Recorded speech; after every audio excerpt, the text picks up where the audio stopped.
Benvinguts. Avui explorarem el poder absolut del faraó a l'antic Egipte. El faraó era la figura més important de l'antic Egipte.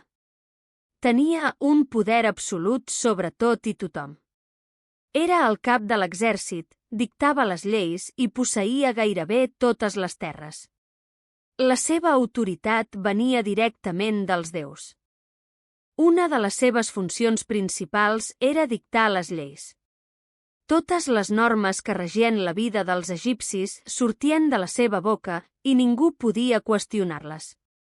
Era la màxima autoritat judicial del país. A més de les lleis, el faraó governava tot el país. Des de l'administració de les ciutats fins a la gestió dels recursos, totes les decisions importants passaven per les seves mans. Tenia un control total sobre l'estat.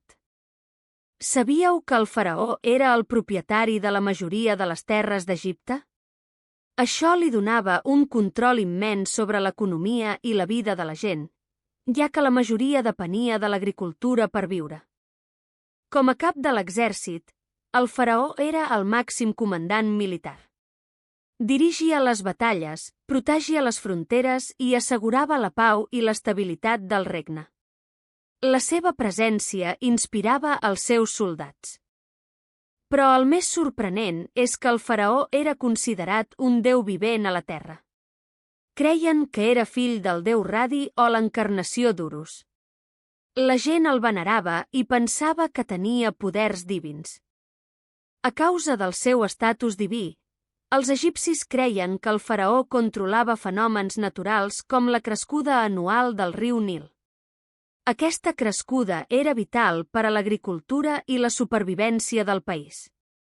El poder del faraó era hereditari, és a dir, passava de pares a fills. Aquesta successió va donar lloc a llargues èpoques de govern, organitzades en el que anomenem dinasties.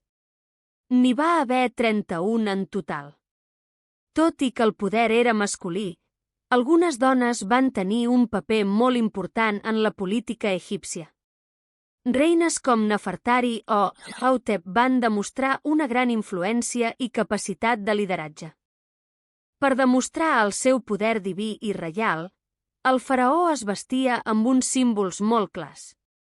La barba postissa, per exemple, era un signe de divinitat, i la lligadura de ratlles, anomenada nemes, representava el poder reial.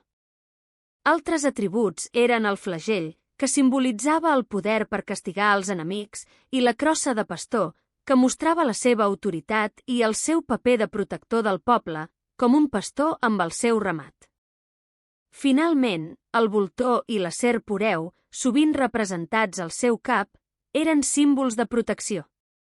El voltor representava l'Alt Egipte i la serp, el Baix Egipte, mostrant així la unificació de les dues terres sota el seu domini.